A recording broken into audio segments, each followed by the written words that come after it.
और फिर एक दिन भगवान अपने सभी अनुचरों को साथ में लेकर के गए हैं जंगल में, अपने परिवारजनों को। वहां पर देखा एक गिरगिट पड़ा हुआ है कुएं के अंदर। उस गिरगिट को देख करके सब कहते हैं, बोले ये कौन है? और जैसे ही भगवान ने उसको स्पर्श किया तो एक राजा के रूप में प्रकट हो गया। वो राजा नृग थे।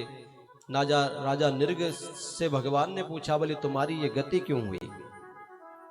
कहा, प्रभु एक बार अपराध मेरे से हुआ था, मैंने इतना दान किया है, इतना दान किया है, अपने जीवन में मैंने कितनी गौदान की होगी मैं गिन नहीं सकता। लेकिन एक बार उस दान में थोड़ा सा अहंकार आया, जिसके कारण मुझे ये नृग योनि में जाना पड़ा, गिरगिट की योनि में जाना पड़ा।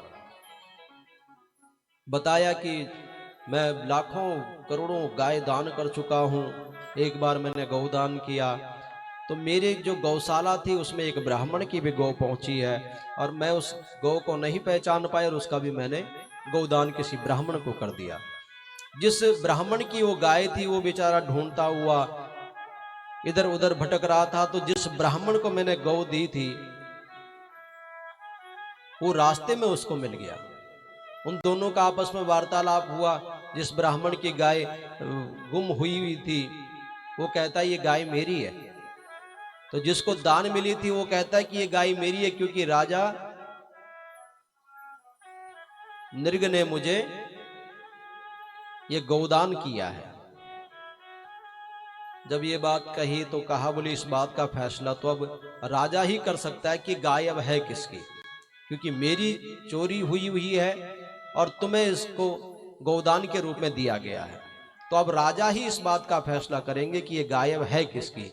राजा के समक्ष गए तो राजा के मुख से निकल पड़ा, राजा जिस ब्राह्मण की गाय चुराई गई थी वो कहते हैं, बोले देख है तुझे मैं 10-12 गाय दे देता हूँ, लाख गाय दे देता हूँ, एक गाय के पीछे इतना रो रहा है।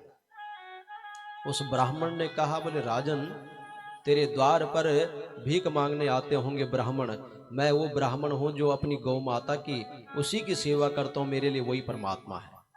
और तू इतने अहंकार के वशीभूत होकर के कह रहा है, जा मैं श्राप देता हूं कि जिस प्रकार से तेरी भाषा शैली है उस प्रकार से तू गिरगिट योनि में जाकर के गिर जा। भगवान ने कहा कि कभी भी भूल से ब्राह्मणों का अपमान, ब्राह्मणों का धन, गलती से भी, ये मैं इसलिए नहीं कह रहा कि मैं एक ब्राह्मण हूं, लेकिन शास्त्र के अनुसार वो ब्राह्मण भी सही नहीं है जो किसी से लूट खसोट करते हैं, और वो यजमान भी सही नहीं है जो ब्राह्मण का हक रखते हैं। वो भी एक अपराध है। लोग कहते हैं कि जी दक्षिणा श्रद्धा के हिसाब से होती है, बिल्कुल गलत बात है। दक्षिणा श्रद्धा से नहीं होती, दान श्रद्धा से होता है। दान हमेशा श्रद्धा से होता है, दक्षिणा श्रद्धा से नहीं होती। दक्षिणा तो कर्तव्य है उस ब्राह्मण का जो आपके घर पर पूजा कर रहा है, पाठ कर रहा है। जो उचित उस समय के अनुसार दक्षिणा है वो देनी चाहिए, जो उचित दक्षिणा है। दान आप कर रहे हो, दान 10 रुपए का करिए, 20 का करिए, 500 का करिए, 1000 करिए, 10,000 करिए, 20,000 करिए, वो आपकी इच्छा है, उसके लिए कोई आपको बाध्य नहीं कर सकता है, वो दान है। लेकिन जो दक्षिणा है उसके लिए आप बाध्य हो, क्योंकि उस ब्राह्मण की रोजी रोटी भी उसी कर्म पर चल रही है। उसमें अगर वो श्रद्धा के हिसाब से, अब सारा दिन आपने ब्राह्मण देवता को पूजा पाठ करवाई और शाम को कहते हैं बोले चलो 1 किलो फल ले जाओ और उसमें 100-200 रुपए दक्षिणा रख करके, तो आज की महंगाई में बताइए कैसे वो अपना परिवार को गुजारा करेगा। तो जो उचित दक्षिणा है वो तो देनी ही पड़ती है कि स्वदत्ताम परदत्ताम वा ब्रह्मवृत्ति हरे चया 60 वर्ष सहस्राणि विष्ठायाम जायते कृमिः। भगवान भागवत में कहते हैं, अपने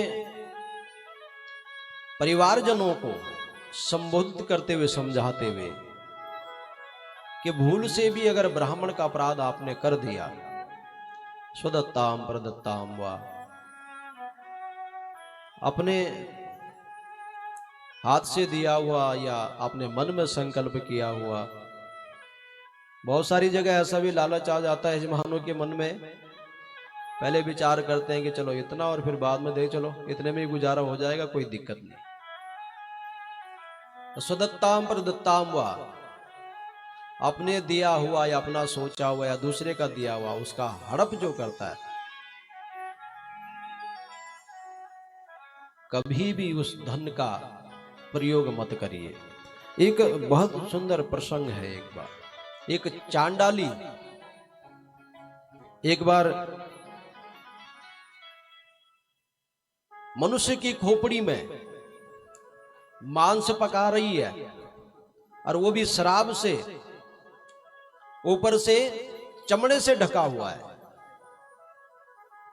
एक संत गए, ये सब दृश्य देखा कि ताक मास सुरासिक्तम नृगपाले चिताग्निना ऊचसी तुम चांडाली चर्मणा छादिता कथा। कहा, बोले कमाल की बात है आपकी तो, एक तो तुम चांडाली हो, ऊपर से ये मनुष्य की खोपड़ी ले रखी है, उसमें ये मांस पका रही हो, और वो भी मदिरा से पका रही हो, और उसके ऊपर फिर चमड़े से ढका हुआ है। ढकने का क्या मतलब है? अरे जो मांस खाते ही हैं, जब वो जानवरों को खा सकते हैं, तो अगर कीड़े मकोड़े पड़ भी जाए तो क्या फर्क पड़ रहा है? उनके लिए तो कोई बड़ी बात नहीं है। तो इसको ढकने का क्या मतलब? चांडाली कहती है कि ब्रह्म स्वम देह स्वम चा हरन्ति हारयन्ति तेषां वादराजभित्या चर्मणा छादिता मया।